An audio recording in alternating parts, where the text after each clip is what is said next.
दिया। सीएम की इस घोषणा का विंध्य की सियासत पर कितना असर होगा, इस रिपोर्ट में आप देखिए।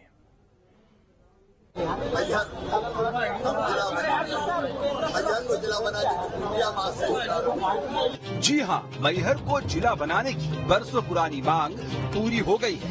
सीएम शिवराज ने विधानसभा चुनाव से ऐन पहले मैहर को जिला बनाने का ऐलान कर एक तीर से कई निशानों को साधने की कोशिश की है। पहले सीएम शिवराज का ये ऐलान सुनिए।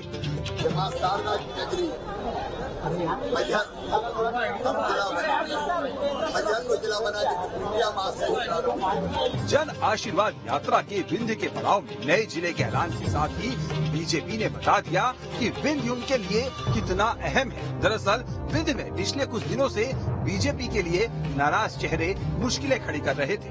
बीजेपी विधायक नारायण त्रिपाठी पार्टी से बगावत कर अलग दल बनाने का ऐलान कर चुके हैं। इतना ही नहीं, नारायण त्रिपाठी 43 सीटों पर चुनाव लड़ने की भी बात कह चुके हैं। यही वजह है कि जन आशीर्वाद यात्रा का रूट विंध्य में भी रखा गया है। साथ ही कैबिनेट विस्तार में विंध्य क्षेत्र से राजेंद्र शुक्ला को मंत्री बनाकर क्षेत्रीय संतुलन बनाने की कोशिश की गई है। बहरहाल आपको बताएंगे कि विंध्य बीजेपी के लिए इतना अहम क्यों है। उससे पहले विंध्य के सियासी समीकरण पर एक नजर डालते हैं। विंध्य के 7 जिलों में 30 विधानसभा सीटें हैं। इनमें बीजेपी के पास 24 और कांग्रेस के पास महज 6 सीटें हैं। 2018 में बीजेपी को विंध्य क्षेत्र में 38.19% तो कांग्रेस को 33.25% वोट मिले थे। 2018 में बीजेपी को कांग्रेस के मुकाबले 4.94% वोट ज्यादा मिले थे। अब आपको बताते हैं कि विंध्य बीजेपी के लिए इतना अहम क्यों है। आखिर 23 की टक्कर में बीजेपी का विंध्य पर इतना फोकस क्यों है। तो दरअसल बीजेपी के आंतरिक सर्वे में विंध्य में स्थिति कमजोर पाई गई थी। 2018 के विधानसभा चुनाव में यहां बीजेपी को बड़ी लीड मिली थी, लेकिन नगरीय निकाय चुनाव में विंध्य में जमीन खिसक गई। विंध्य में बीजेपी को सबसे बड़ा झटका रीवा में लगा।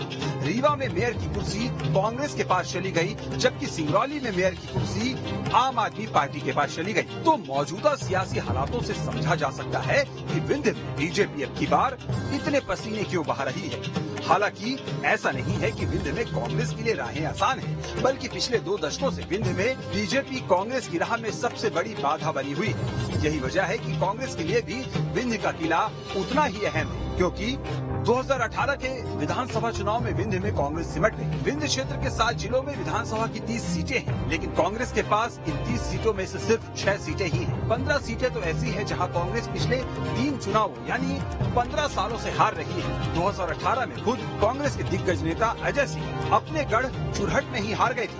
विंध्य क्षेत्र की 4 लोकसभा सीटों में से सभी सीटें बीजेपी के पास हैं। साथ ही 2018 में भारतीय जनता पार्टी ने प्रदेश में अगर सबसे अच्छी जीत दर्ज की तो वो उसी क्षेत्र में की, लेकिन 20 में सत्ता में आने के बाद उस क्षेत्र को वो रिप्रेजेंटेशन नहीं मिला। मैहर के जो विधायक हैं नारायण त्रिपाठी, वो लगातार भारतीय जनता पार्टी अपनी खुद की पार्टी पर आक्रामक है। ऐसे में उस ब्राह्मण लीडर को संतुष्ट करना, साथ ही उस क्षेत्र के प्रति सरकार का लगाव बनाए रखने के लिए शिवराज सिंह के मैहर को जिला घोषित करने के कदम को आगामी विधानसभा चुनाव की दृष्टि से बहुत महत्वपूर्ण माना जा सकता है। मध्य प्रदेश में बीजेपी 5 अलग अलग जन आशीर्वाद यात्राएं निकाल रही है, लेकिन इस यात्रा की शुरुआत 3 सितंबर को विंध्य क्षेत्र से ही की गई। इसी से अंदाजा लगाया जा सकता है कि विंध्य में पॉलिटिकल माइलेज लेने के लिए बीजेपी ने कैसे अपनी रणनीति बनाई है। देखिए, लंबे समय से विंध्य क्षेत्र की जनता का और वहाँ के जनप्रतिनिधियों की ये मांग थी कि मैहर को जिला बनाया जाए।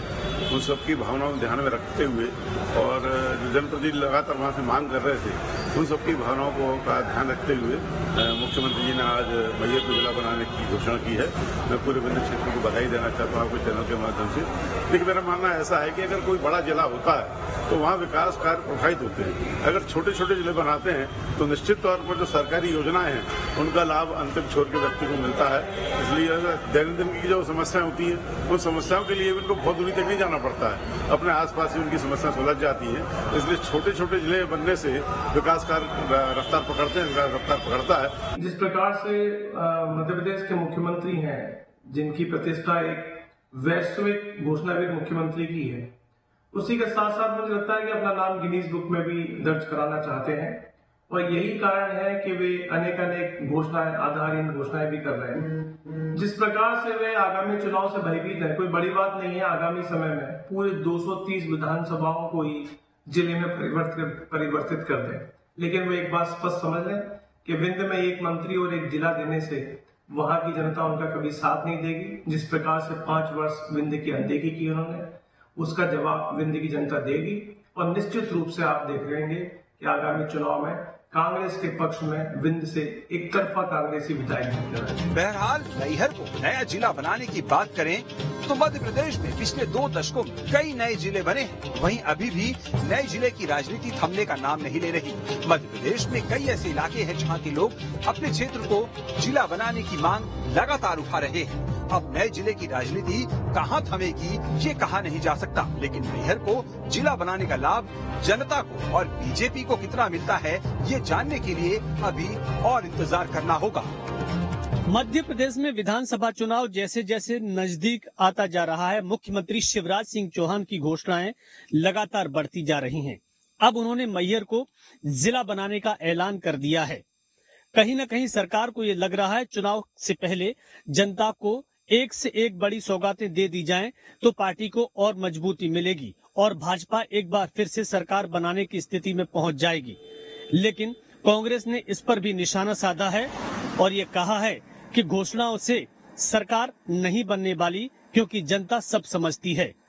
अब देखना होगा कि जनता एक बार फिर से इन घोषणाओं पर अमल करके बीजेपी को सरकार बनाने का मौका देती है या फिर कांग्रेस को सत्ता तक पहुंचाएगी। Vinod Sharma, news state.